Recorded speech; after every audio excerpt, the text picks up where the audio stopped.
I'm here at the Mennonite Heritage Village in Steinbach, Manitoba with my friend Erna, and today we're going to learn all about Mennonites. Let's do this.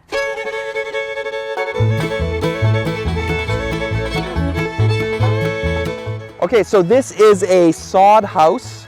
Many Mennonites, when they first moved to Manitoba in sort of the 1870s, many Mennonites, when they first moved here, they lived in sod houses sort of for their first winter, their first year. A lot of Mennonites lived in a sod house like this.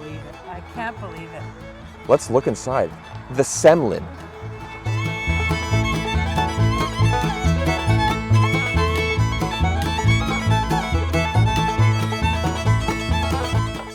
And didn't they have like a lot of kids? Like where would they have all eaten and slept and, you know? Erna, this is real. This is real living. Yeah. I cannot believe it. This is a Mennonite bachelor apartment. Yeah.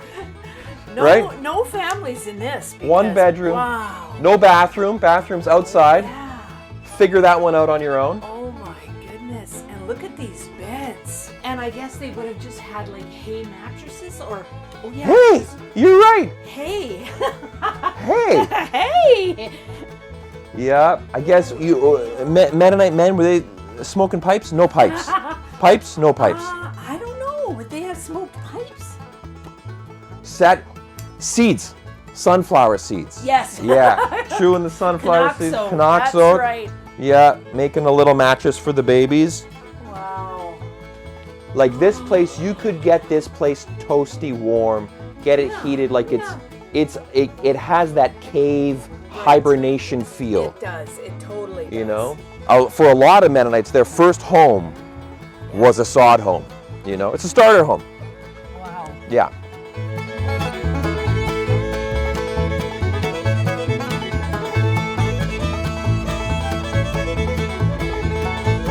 Here we are at a Mennonite house barn, which is, I think, a little more typical for like a lot of Mennonites who have come from sort of colony life. This is how the houses were built. And Erna, I grew up in a house barn in Reinfeldt, Manitoba. In fact, Erna grew up in this very house barn. No, I didn't, but very much like this one. Sewing machine? Sewing machine, yeah. Did you have one of those? No, we didn't have one. Oh, and they've got a spinning wheel. Spinning wheel. Look at that. They'd spin their own wool. Yeah. If they had sheep or if they got sheep wool stuff. This is a waffle iron. You make your little heart waffles, and you got to see this. On top of it, they have the recipe for how to make the waffles. What does it say? 1.5 liter milk. Milk. 8 iron. 3/4 butter. Butter. And 20 grams of flour.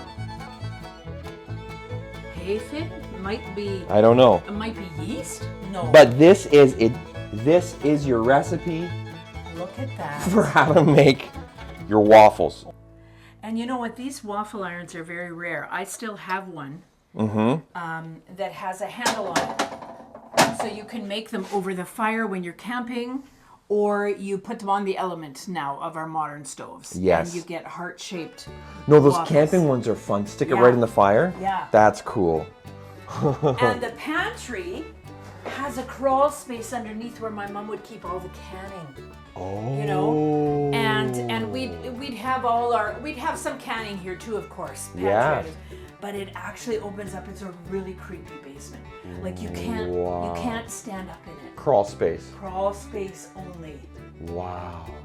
Oh, and we had this is a staircase that goes to the second floor. Okay. Yeah, that's a staircase that goes to the second floor.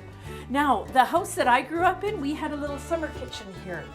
And so we had our deep freezer, like it was like a little, I don't know, just an extra space. We just, yeah, you know, kind of like a mudroom nowadays. So no animals in the barn. No, we parked our cars in the barn. It became a garage because we lived in it in the late 70s, 80s. And this is in Reinfeld? Yeah. Outside of Winkler? Yes. Okay. And that house is still standing today. Wow. Yeah. This is, these right here, this is fuel for the fire made from manure. Cow patties. Manure. This is manure right here. Oh, no. It does. You Wow. can't smell it though. It's totally dried out. That's true. So That's true. And there's grasses well, I guess, yeah. this, the thing is, if you're in a Manitoba winter Oh, yeah. and you want to stay warm, Absolutely. toss a cow brick on the fire. That's right. Let's get That's real right, here. that's We're right. trying to not die. Cow patties to stay warm. Cow patties to stay warm. Wow. Well, why don't we, out there, we have our summer kitchen. Okay, let's You want to check that out? Yeah. Behind us is the summer kitchen for the barn house, which apparently they would use in the summer because the oven in the house became unbearably hot. Oh, yeah, I can just imagine. It's right in the center. Yeah. That would just heat the whole place. Yeah. So we read here that when winter was over, the summer kitchen would be opened and everything would move to the Yes. summer kitchen. They've got their wood stove. Oh, do you speak Low German? I do, yes. What does this say? Oh, that's High German. Oh. Von uns die Arbeit, von Gott den Segen. So from us the work, and from God the grace. I think that's what it means. From us the work, and from God the grace. So I guess we work and receive grace Yeah. for our efforts. Wow.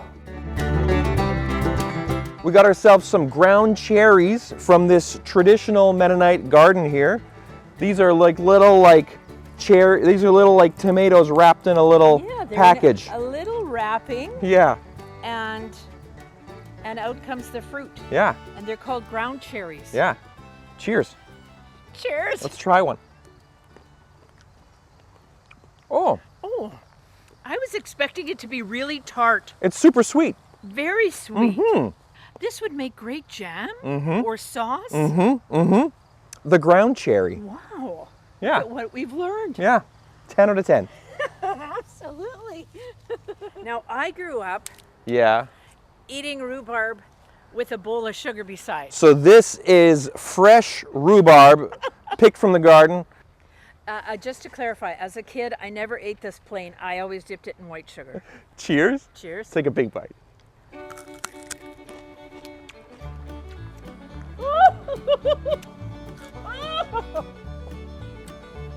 It is so sour. Mm. I can't do it. I don't think I I can't can swallow it. It's like lemons. Like lemons are good with sugar and water, and like you can make so much, but like on its own, that is a sour Oh, flavor. Yeah. Fresh rhubarb from the garden. I don't think I'm going to finish mine. Okay, and here we have the church. So this would have been like a traditional Mennonite church. Okay. Not unlike the church that you went to Right. when you were a kid. Right. Yeah.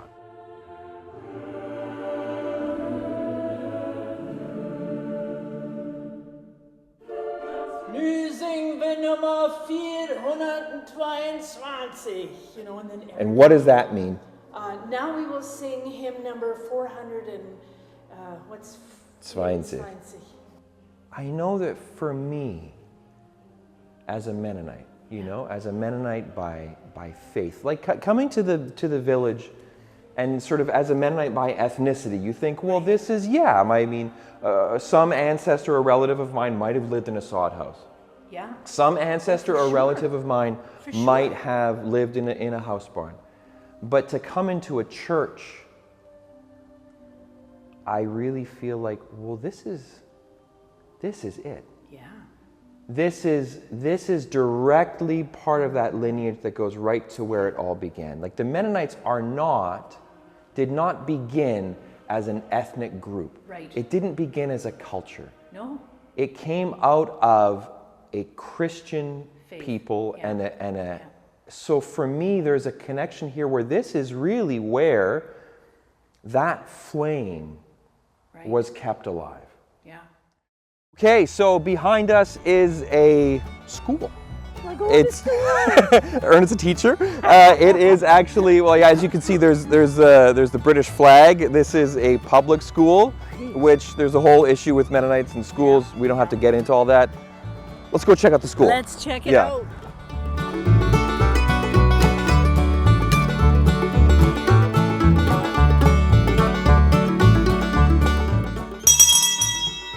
School bell. Hear ye, hear ye. No, this would have been okay, the lunch bell.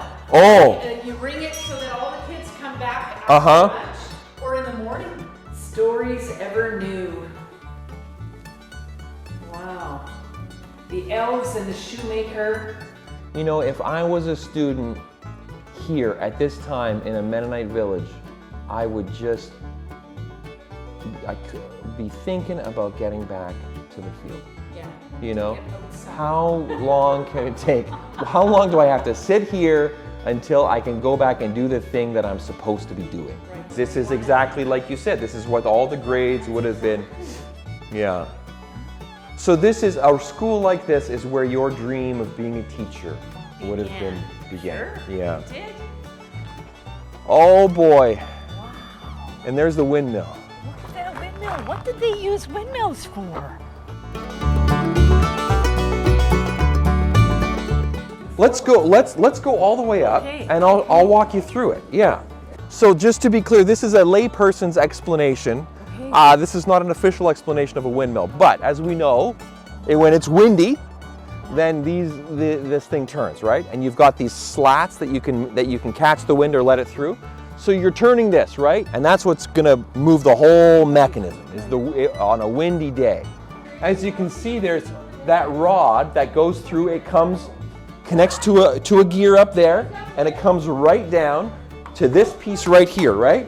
And right inside here is where you've got those two huge stones.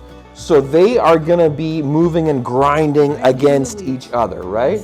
And in here, you've got your, I'm gonna say hopper, right? So you're gonna pour your grain into here, and that's gonna go down, and it's gonna, these big stones are right in here that can grind that grain back and forth, turning that grain into flour, right? And then the flour is going to come down this right here. Yeah, you got your bag, you hook it on here, you open that thing up, that slot up, fill it up with flour, unhook it, off to the races. Go make yourself some Steinbach, right? Go make yourself some waffles in that waffle iron. So much work. Yeah. Okay, we are here at the Livery Barn Restaurant at the Mennonite Heritage Village in Steinbach, and we're going to taste ourselves some Mennonite food. Sounds good. Sounds like last weekend at my mom's. Let's do it. Okay, well, we are here at the Livery Barn Restaurant. Oh, it smells so good.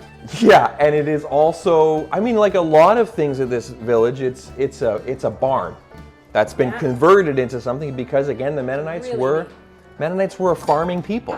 Absolutely. So we're going to eat some farmers' food. First, we're going to open with our farmer sausage. Very nice. Bit of saltiness in there. A little bit of smokiness. I mean, it's good. It's really a good sausage. It tastes a little bit like, I mean, this is kind of like a restaurant sausage. Sometimes at home you're going to get something that's a little bit bigger, maybe a little bit more flavorful. Like this one tastes to me like a real homemade sausage. Like somebody, butchered and made a sausage. It doesn't have quite as many spices as some of the store-bought farmer sausage. Yeah. Varenetje. Okay. Some pierogies. Pull one out. So this has schmontfat on it, which is sort of like a Mennonite. It's a savory white sauce that goes on. Yeah, it's just thick, creamy. Mennonite Varenetje has cottage cheese inside. Yeah. And so many of the pierogies that my family eats just have the potato and cheese or the potato and bacon. Yeah. This is legit. But this is the real stuff. That's good stuff. It's got a little bit of tartness to it. Yeah. We would always have it. We'd have it with the Vedanje and the Schmontfat, and then we'd have jam on top. Yes, my family did too. Yeah. Okay.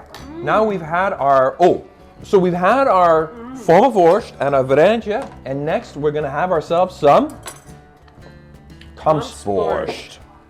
This is gonna be with your cabbage. Cheers. Oh, cheers. Clink. That is it.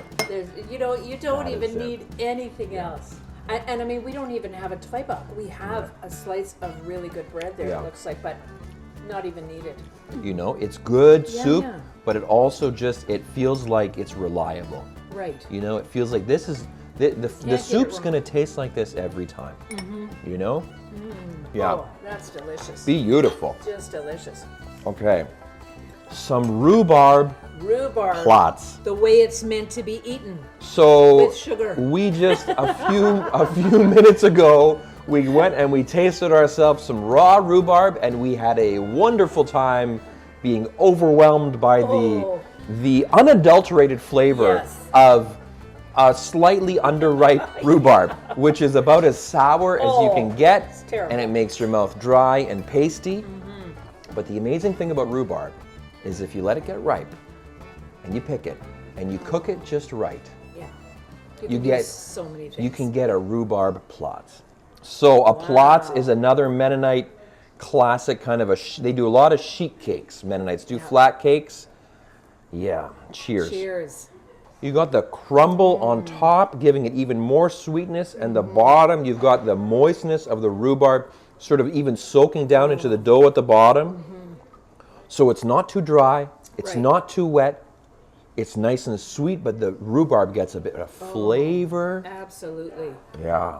That is good. Oh, that was great. Oh yeah, you don't need a lot. I mean, the rest, you eat a little bit for health, and the rest is just for pleasure, right? Oh, so Yeah. good. But that was so great. I'm so glad good. we visited this. If you are looking for a good meal, come on down to the Livery Barn Restaurant at the Mennonite Heritage Village in Steinbach. So that was the Mennonite Heritage Village in Steinbach. What'd you think, Erna? I loved it. I have never been, and there's so much more to see. I definitely. Yeah, coming there's back. definitely, we definitely yeah. only saw like what, a third of the buildings that are here? So much to see. Yeah, it is so cool. I'm so glad. I mean, I've been here before, but I'm glad to have the chance to visit it again. I'm so glad to have shared it with you. Yes, thank you. Yeah. Thank you. Thanks for watching, guys. See you next time. Bye.